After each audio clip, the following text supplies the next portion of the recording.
Hi, my sweeties. Today is day 12 of our countdown to Christmas. And I'm going to read you a book today that was my son's favorite book growing up, called The Christmas Kitten, a magical tale of friendship and kindness of Christmas, illustrated by Susanna Ronchi. The Christmas Kitten.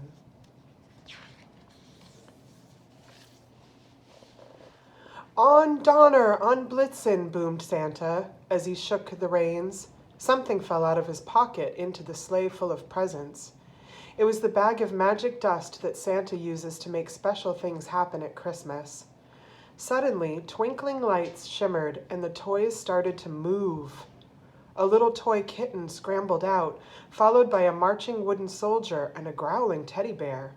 "Ho, ho, ho!" Santa's merry laugh rang out so loudly he didn't hear the startled meow as the toy kitten tumbled out of the sleigh. The other toys could only watch as she fell down and down through the night sky. Do you see her right there? Smush! The toy kitten landed in a drift of powdery snow. A family of mice scampered by, gathering their Christmas feast. When they saw the toy kitten shaking the snow from her bedraggled fur, they hid, too frightened to help. Lost and alone, the toy kitten started to mew. "Don't be afraid," came a deep voice. It was Daddy Hare. See him right here? On his way home. "What sort of cat are you?" he asked, puzzled by the toy kitten's patterned ears. "I'm a toy cat," sniffled the little kitten. "Santa was taking me to meet my new owner, but I fell out of his sleigh. Now I'll never find my way home." "Then you will have to come back with me," said Daddy Hare. In the hare's home, the toy kitten warmed herself by the fire, watching as the family decorated their Christmas tree. Just then, the smallest hare spied something hanging from the kitten's collar. "What is that?" he asked shyly. "It's a label," said Mummy Hare.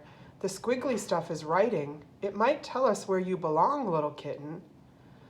"I'm afraid we can't read it," said Daddy Hare, "but I'm sure Wise Owl will help us." So they set off to visit Owl at once.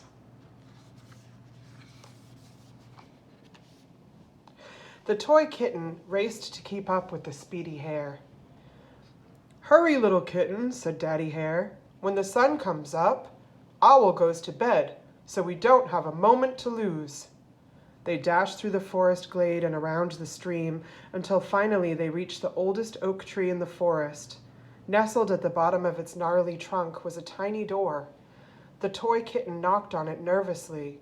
"Who is there?" boomed a stern voice. An owl's face appeared above her. Can you see it all?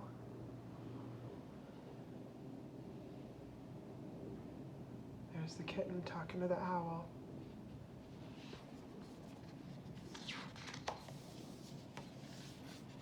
Owl listened closely as the toy kitten told her story.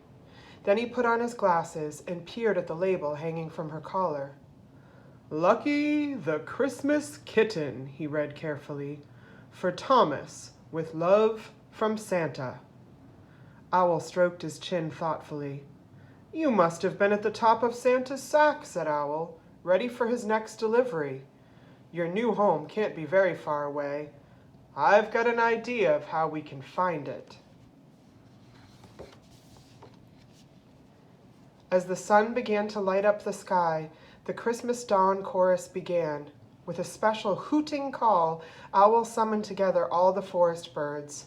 The glade was filled with the sound of 100 beating wings. "Thank you for coming, my dear friends," said Owl.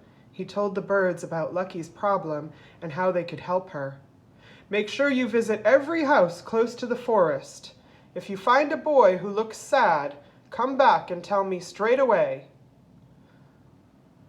"Don't worry," Owl soothed the worry kitten.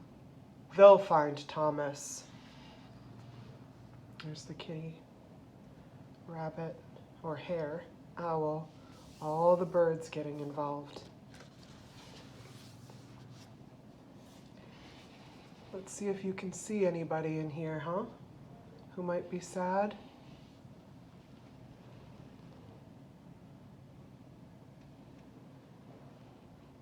And so, early that Christmas morning, hundreds of birds flew out of the forest in all directions, peeking into every window, looking for Thomas.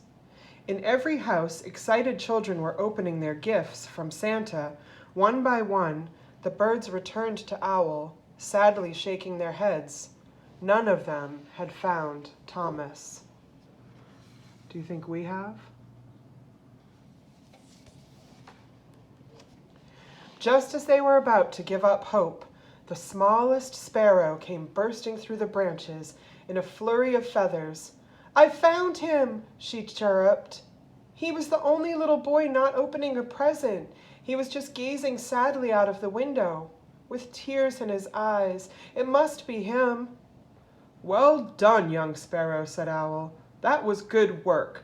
Now, if you aren't too tired, lead us back to Lucky's new home. Lucky, jump on my back. I will carry you there myself."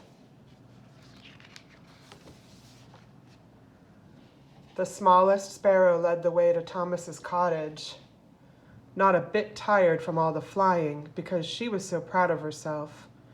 She watched from a nearby branch as Owl landed on the roof and then carefully lowered Lucky down the chimney.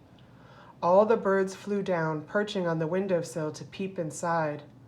Suddenly, Thomas saw the toy kitten tumble into the room. He snatched her up, hugging her tightly and hollering with delight. Santa hadn't forgotten him after all.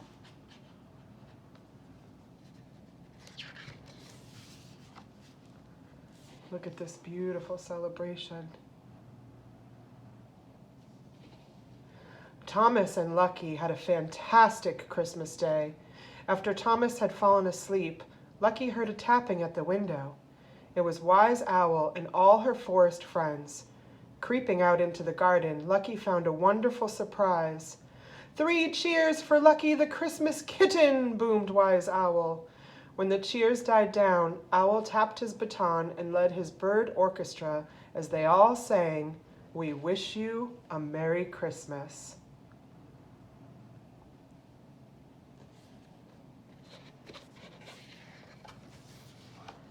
The end. Isn't that a beautiful book?